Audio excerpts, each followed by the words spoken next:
নবীজি সাহাবাদেরকে জিজ্ঞাসা করলেন, হে সাহাবারা, তোমরা কি জানো গীবত কাকে বলে? গীবত কি জিনিস? সাহাবারা ডাক দিয়া বলে, নবী আমার, গীবত কাকে বলে এটা একমাত্র আল্লাহ এবং তার রাসূল ভালো জানেন। এবার নবী ডাক দিয়া বলে, আয় সাহাবী, যিকরুকা আখাকা বিমা ইয়াকরাহু, গীবত হলো তুমি তোমার ভাইয়ের বিরুদ্ধে এমন একটা কথা বললা যে কথা শুনিয়া, যেই কাজটা দেখিয়া তোমার ভাই কষ্ট পাইল, এটাকে গীবত বলে। সাহাবারা ডাক দিয়া বলে, নবী আমার, আমি যদি আমার ভাইয়ের বিরুদ্ধে সত্য কথা বলি তাহলে কি গীবত হবে নাকি? এবার নবী ডাক দিয়া বলে, আয় সাহাবী, আল গীবাতু আন তাযকারুল মারআ বিমা ফি, গীবত হলো তুমি তোমার ভাইয়ের বিরুদ্ধে এমন একটা কথা বললা যেই কথাটা, যেই কাজটা তোমার ভাইয়ের বাস্তবিক জীবনে আছে, এটার নাম গীবত। যেই কথাটা, যেই কাজটা তোমার ভাইয়ের বাস্তবিক জীবনে নাই, এটার নাম গীবত না, এটার নাম মিথ্যা অপবাদ। এবার নবী ডাক দিয়া বলে, সাহাবী শুনো, তোমার ভাই শব্দ দিয়া কি বুঝাইলাম তোমরা কি জানো? সাহাবারা ডাক দিয়া বলে, না নবী জানি না। এবার নবী ডাক দিয়া বলে, সাহাবী, তোমার ভাই শব্দ দিয়া বুঝাইলাম তুমি যার বিরুদ্ধে গীবত করতেছো সে তোমার আপন ঘরের ভাই না হতে পারে, কিন্তু তাকায়া দেখো তোমার এবং তার আদি পিতা কই ব্যক্তি? হযরত আদম আলাইহিস সালাম। তোমার এবং তার আদি মা কই নারী? হযরত হাওয়া আলাইহিস সালাম। তুমি এবং সে মুসলমান।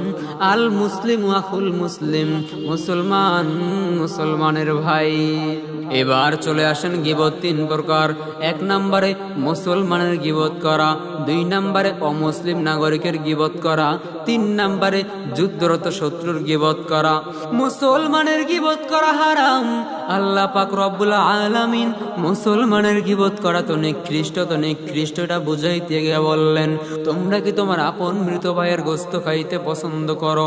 যদি তোমরা না করো তাহলে গীবত করিও না। তার মানে আল্লাহ বুঝাইলেন গীবত তো খারাপ, আপন মৃত ভাইয়ের গোশত খাওয়ার চাইতো গীবত নিকৃষ্ট। এবার চলে আসেন অমুসলিম নাগরিকের গীবত করা। অমুসলিমের নাগরিকের গীবত করাও হারাম, কারণ মুসলমানের রাষ্ট্রে বসবাসকারী অমুসলিম নাগরিকের জান মাল ইজ্জত অবরুল ক্ষেত্রে মুসলমানের মর্যাদা সম্পন্ন, সেজন্য তাদের গীবত করাও হারাম। জান্নাতি হুর তো সুন্দর, তো সুন্দর, যেই জান্নাতি হুরের সামনে যদি তুমি সূর্য নিয়ে যাও আর ওই সূর্যটা যদি তুমি জান্নাতি হুরের হাতের কাছে রেখে দাও, ওই জান্নাতি হুরের হাতের এত আলো, এত আলো, ওই সূর্যের আলো ওই। নবীজি সাহাবাদেরকে জিজ্ঞাসা করলেন, হে সাহাবারা, তোমরা কি জানো গীবত কাকে বলে? গীবত কি জিনিস? সাহাবারা ডাক দিয়া বলে, নবী আমার, গীবত কাকে বলে এটা একমাত্র আল্লাহ এবং তার রাসূল ভালো জানেন।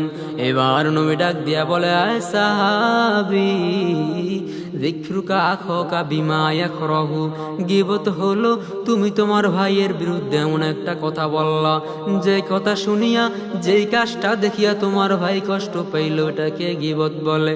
সাহাবারা ডাক দিয়া বলে, নবী আমার, আমি যদি আমার ভাইয়ের বিরুদ্ধে সত্য কথা বলি তাহলে কি গীবত হবে নাকি? এবার নবী ডাক দিয়া বলে, আয় সাহাবী, আল গীবাতু আন তাযকারুল মারআ বিমা ফি, গীবত হলো তুমি তোমার ভাইয়ের বিরুদ্ধে এমন একটা কথা বললা যেই কথাটা, যেই কাজটা তোমার ভাইয়ের বাস্তবিক জীবনে আছে, এটার নাম গীবত। যেই কথাটা, যেই কাজটা তোমার ভাইয়ের বাস্তবিক জীবনে নাই, এটার নাম গীবত না, এটার নাম মিথ্যা অপবাদ। এবার নবী ডাক দিয়া বলে, সাহাবী শুনো, তোমার ভাই শব্দ দিয়া কি বুঝাইলাম তোমরা কি জানো? সাহাবারা ডাক দিয়া বলে, না নবী জানি না। এবার নবী ডাক দিয়া বলে, সাহাবী, তোমার ভাই শব্দ দিয়া বুঝাইলাম তুমি যার বিরুদ্ধে গীবত করতেছো সে তোমার আপন ঘরের ভাই না হতে পারে, কিন্তু তাকায়া দেখো তোমার এবং তার আদি পিতা কই ব্যক্তি? হযরত আদম আলাইহিস সালাম। তোমার এবং তার আদি মা কই নারী? হযরত হাওয়া আলাইহিস সালাম। তুমি এবং সে মুসলমান। আল মুসলিম আখুল মুসলিম, মুসলমান মুসলমানের ভাই। এবার চলে আসেন গীবত তিন প্রকার। এক নম্বরে মুসলমানের গীবত করা, দুই নম্বরে অমুসলিম নাগরিকের গীবত করা, তিন নম্বরে যুদ্ধরত শত্রুর গীবত করা। মুসলমানের গীবত করা হারাম।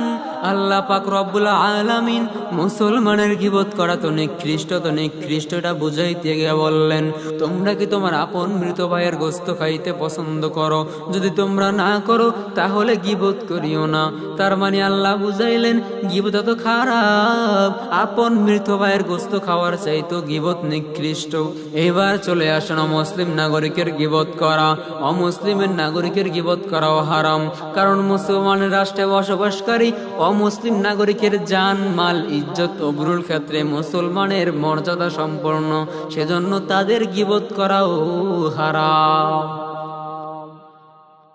জান্নাতি হুর তো সুন্দর, যেই জান্নাতি হুরের সামনে যদি তুমি সূর্য নিয়ে যাও, আর ওই সূর্যটা যদি তুমি জান্নাতি হুরের হাতের কাছে রেখে দাও, ওই জান্নাতি হুরের হাতের এত আলো, ওই সূর্যের আলো ওই হাতের আলোর কাছে হার মানতে বাধ্য হবে।